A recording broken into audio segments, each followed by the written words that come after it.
आइए सभी श्रोता बंधुओं से आग्रह किया जाता है कि हजारों की हजार संख्या में आवे और भाई गौरव पंजार का भक्ति भजन सोने और पुण्य का भागी बने। जय हाँ। या देवी सर्वभूतेषु शक्ति रूपेण संसगिता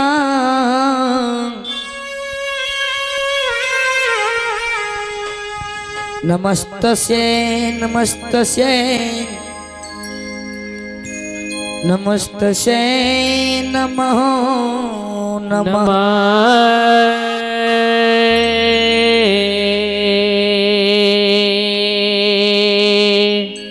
बोलिए बोलिए मैया भगवती महारानी की जय।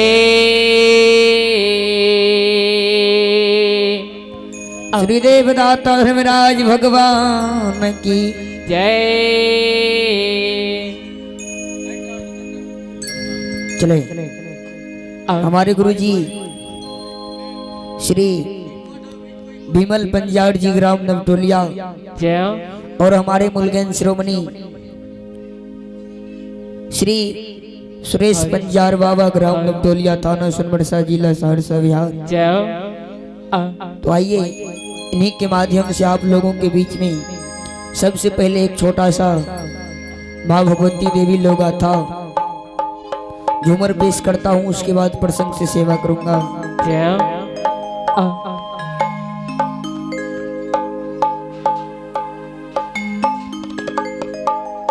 मचिया बे सलोन है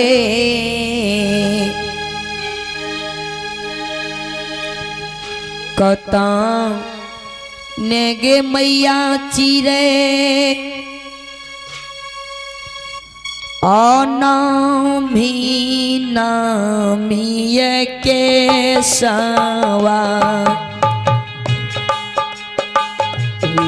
बतिया बैठलन है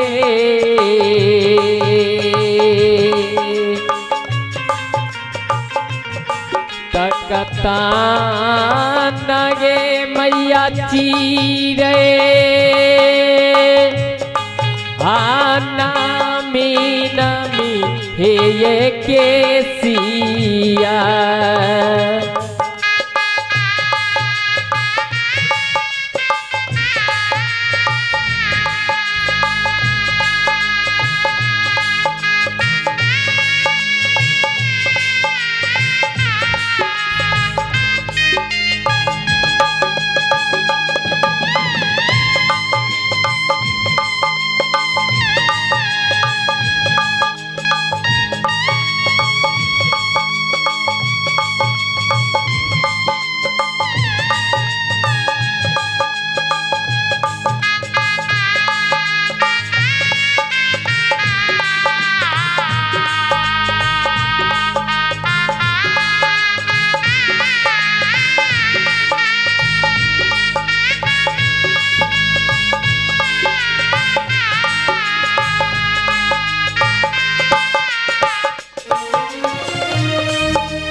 मैया है जाओ अब जगत जननी हे मैया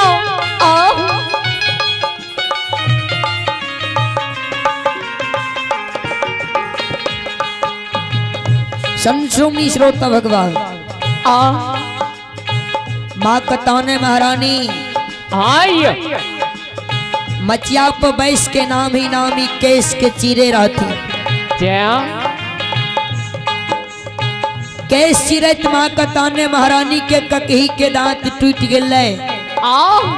हे भगवान माँ कतौने महारानी क्रोध भाग गए, सोनार के गायर दे रे सोनार जय। भारी बेसबी हाँ भारी बेसमी गरले रे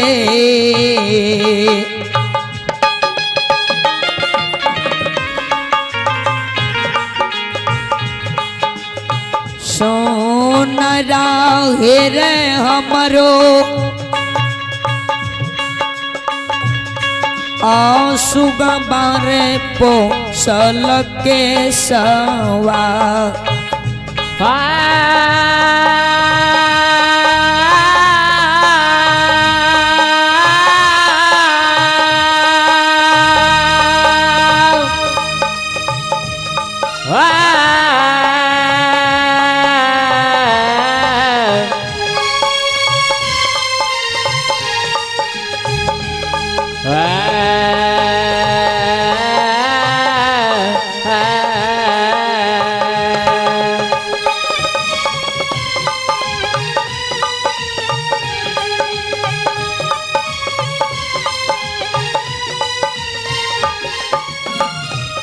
भरी बेस बेगारल रे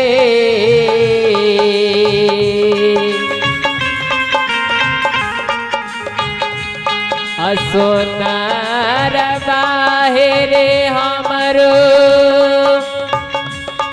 आपो सन बाबू फिर के सबा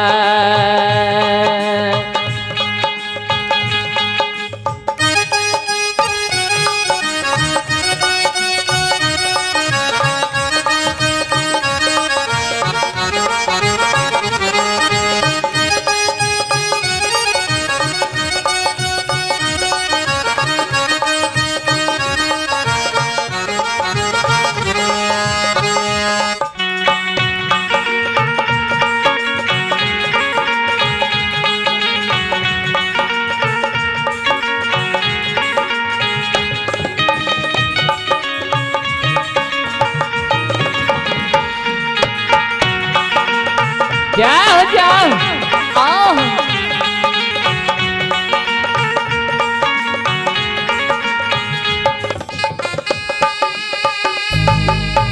संत श्रोमी श्रोता भगवान हे भगवान विचार करने की बात है बाबूजी। जय हो जब कतने महारानी सुना रखे गाय हृदय आओ जय एरे बाबू सुना ए बाबू बड़ा शौक से केस के पूछने रही है। आओ हाँ मरतो में मरतो रे जय हो आओ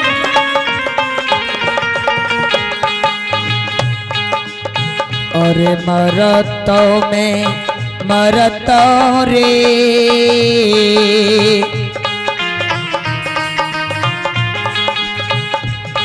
आसो ओ नराहे रे तोरो आज थरे बा पूरे पुतावा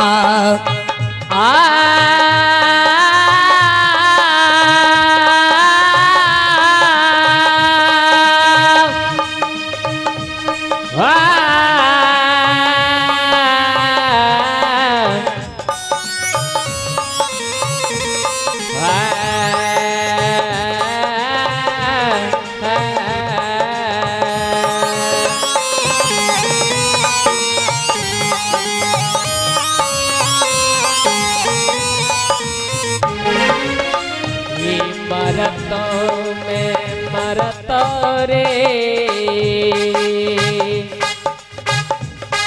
आसुनारा बाहेर तोरो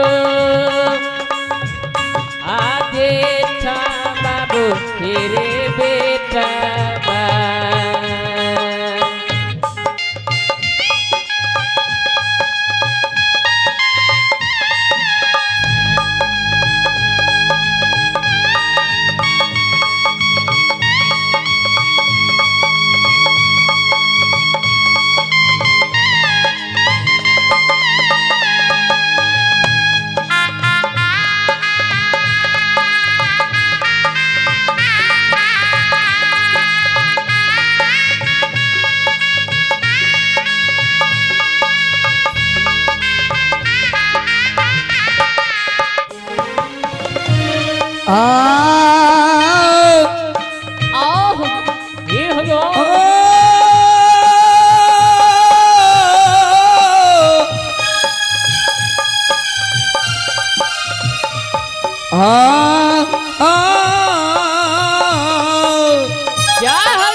अब महारानी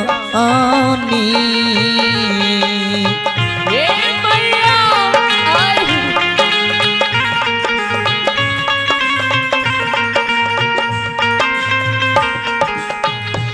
माफ करियो माफ न ये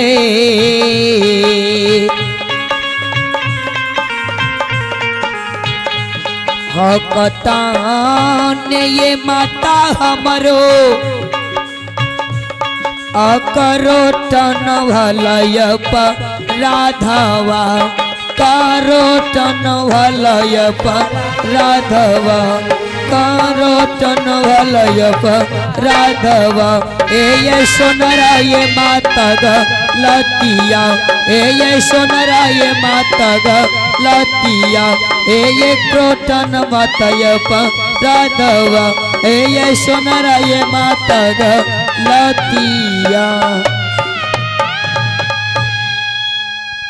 बोलिए बोलिए मैया भगवती महारानी की।